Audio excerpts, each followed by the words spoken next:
दिसंबर महीने में जब मार्केट ऊपर नीचे हो रहा था, वही एक फंड चुपचाप अपना पूरा गेम प्लान ही चेंज कर रहा था। सोचिए, 20 से ज्यादा स्टॉक को पोर्टफोलियो से बाहर कर देना और 15 नए स्टॉक को ऐड करना, और कुछ स्टॉक में अग्रेसिव बाइंग करना और कुछ के अंदर हैवीली सेलिंग करना। ये रिटेल इन्वेस्टर के लिए एक इंपॉर्टेंट सिग्नल हो सकता है। आज इस वीडियो के अंदर हम देखेंगे कि फ्लेक्सी कैप फंड होता क्या है, जियो ब्लैकरॉक फ्लेक्सी कैप फंड में से कौन से स्टॉक को बढ़ाया और कौन से स्टॉक निकाले, इस रीशफलिंग का रियल मतलब क्या है और रिटेल इन्वेस्टर को क्या करना चाहिए। अगर आपके पास भी जियो ब्लैकरॉक का फ्लेक्सी कैप फंड है या फिर आप इन्वेस्ट करने का प्लान कर रहे हैं, तो ये वीडियो आपके लिए है।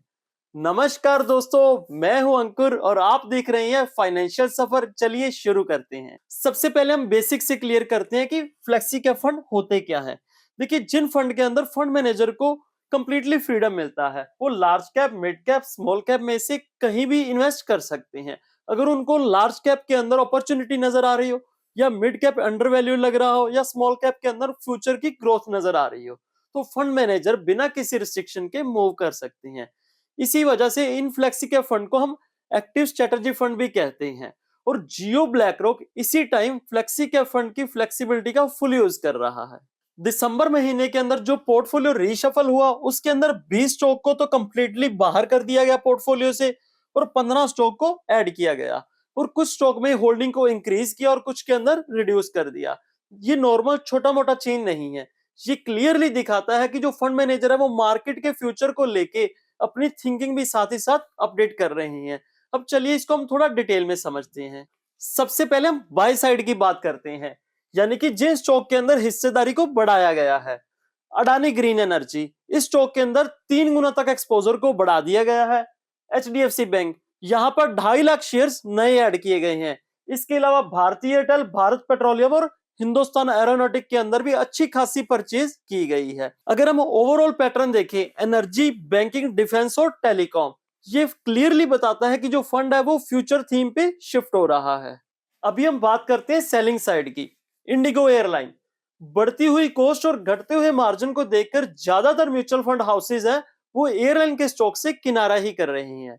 और यहाँ पर सेकंड, फोर्टिस हेल्थ केयर, यहाँ सबसे ज्यादा सेलिंग हुई।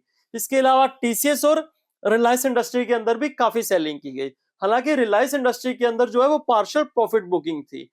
इसकी जो पोजीशन थी फंड के अंदर वो ओवरवेट हो चुकी थी, उसको रिड्यूस करने के लिए थोड़ा स्टॉक बेचा गया है। अब यहाँ पर एक जरूरी बात, देखिए, सेलिंग का मतलब कंपनी खराब से नहीं होता। कभी कभी रिस्क को मैनेज करने के लिए जो फंड हाउसेज है वो स्टॉक्स के अंदर सेलिंग करते हैं। 20 ऐसे स्टॉक रहे जिनको पोर्टफोलियो से कंप्लीटली बाहर कर दिया गया है। उनमें से अगर कुछ की बात करें तो SAIL, Bosch, Thomas Cook, Petronet LNG, Paytm, Tata motor passenger vehicle और पावर ग्रिड कॉर्पोरेशन रहे। इसके अलावा और भी बड़े बड़े नाम। देखिए, रीजन सिंपल है, या तो ग्रोथ कम नजर आ रही है, या वैल्यूएशन अट्रैक्टिव नहीं है, या फिर म्यूचुअल फंड हाउस को बेटर अपॉर्चुनिटी कहीं और नजर आ रही है। अब देखते हैं हम कुछ नए स्टॉक्स जिनको ऐड किया गया है। 15 नए स्टॉक को पोर्टफोलियो के अंदर ऐड किया गया है, जिनमें से JSW steel, Asian paints, first cry, Indian oil और अपोलो टायर। इसके अलावा कुछ और भी बड़े बड़े नाम हैं। यहाँ जो फोकस नजर आ रहा है वो कंजप्शन, इंफ्रास्ट्रक्चर और मैन्युफैक्चरिंग पर।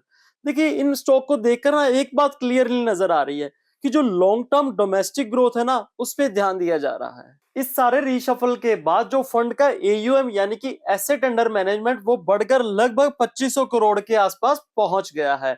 इसका मतलब ये है कि जो निवेशकों का भरोसा है वो जियो ब्लैकरॉक पे बढ़ रहा है, और साथ ही साथ जो नया इन्वेस्टमेंट है वो भी जियो ब्लैकरॉक के फ्लेक्सी के फंड में आ रहा है। जब आप देखते हो कि कोई म्यूचुअल फंड एक साथ इतना बड़ा रिशफल कर रहा है, तो इन्वेस्टर का काम मार्केट से लड़ना नहीं होता, बल्कि ये समझना होता है कि ये फंड अपना फ्यूचर वर्जन बदल रहा है।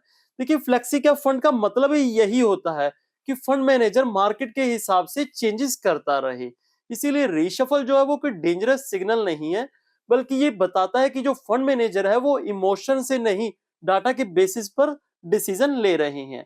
प्रॉब्लम तब होती है जब एक इन्वेस्टर 1-2 महीने के चेंजेस देखकर अपने बने बनाए 5-10 साल के प्लान को जज करने लगता है। क्या आपके पोर्टफोलियो के अंदर जियो ब्लैकरॉक का फ्लेक्सी कैप फंड है? मुझे कमेंट में जरूर बताइएगा। अगर आपको आज का वीडियो अच्छा लगा हो तो लाइक कीजिए और सब्सक्राइब कीजिए। जल्द मिलेंगे नेक्स्ट वीडियो के अंदर, तब तक के लिए कीप इन्वेस्टिंग, हैप्पी इन्वेस्टिंग।